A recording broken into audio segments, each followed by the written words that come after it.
Pagtukoy sa kahalagahan ng populasyon. Ano ang nakita niyo sa larawan? Tama, mga taong nagtitipon.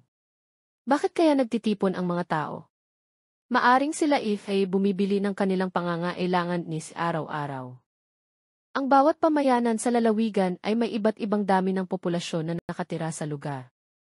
Ang populasyon ay tumutukoy sa kabuoang dami ng mga tao na naninirahan sa isang tiyak na lugar o pamayanan. Ang pamayanan ay isang lugar kung saan sama-samang naninirahan ang mga tao. Binubuo ito ng pamilya. Tinatawag din itong komunidad. Ang isang pamayanan ay binubuo ng kabahayan, paaralan, pagamutan, pamilihan, munisipyo at marami pang iba. Ang populasyon ng mga pamayanan noon ay mas kakaunti kaysa populasyon ng mga pamayanan ngayon. Ang bawat pamayanan noon ay binubuo lamang ng 20 hanggang 30 pamilya, mas kakaunti lamang noon. Sa paglipas ng panahon ay unti-unting nabago ang populasyon sa mga pamayanan, ngayon ay madami at dikit-dikit na ang mga kabahayan. Pumupunta ang mga tao na nasa probinsya sa lungsod dahil maraming oportunidad. Maaaring malaman ang populasyon ng sariling lalawigan at maihambing sa ibang populasyon. Nalalaman ang bilang ng populasyon sa pamamagitan ng census. Pumupunta ang nagsisensus sa bahay-bahay at itinatala ang bilang ng taong nakatira dito. Ang report ng bilang ng mga tao at maaaring makita o makuha sa SECI o Philippine Statistics Authority.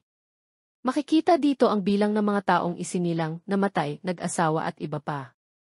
Ano ang ibig sabihin ng populasyon? Ang populasyon ay tumutukoy sa kabuo ang dami ng mga tao na naninirahan sa isang tiyak na lugar o pamayanan. Panuto, isulat kung tama ang pahayag at mali kung hindi tama ang isinasaad ng bawat pangungusap. Ang populasyon ay binubuo ng mga taong nakatira sa isang lugar.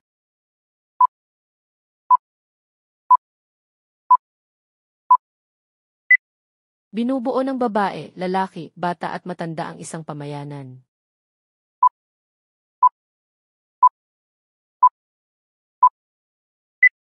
Masarap mabuhay sa isang tahimik at maayos na pamayanan.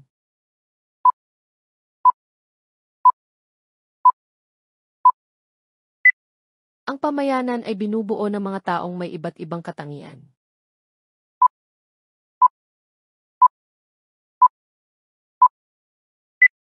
Sa pamamagitan ng census nabibilang ang mga taong nakatira sa isang pamayanan.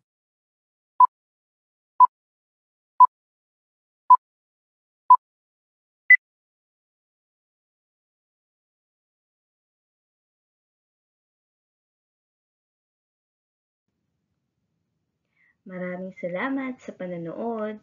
Muli, ako si Teacher JM at please subscribe sa ating YouTube channel. Paki-like, comment, and share na rin.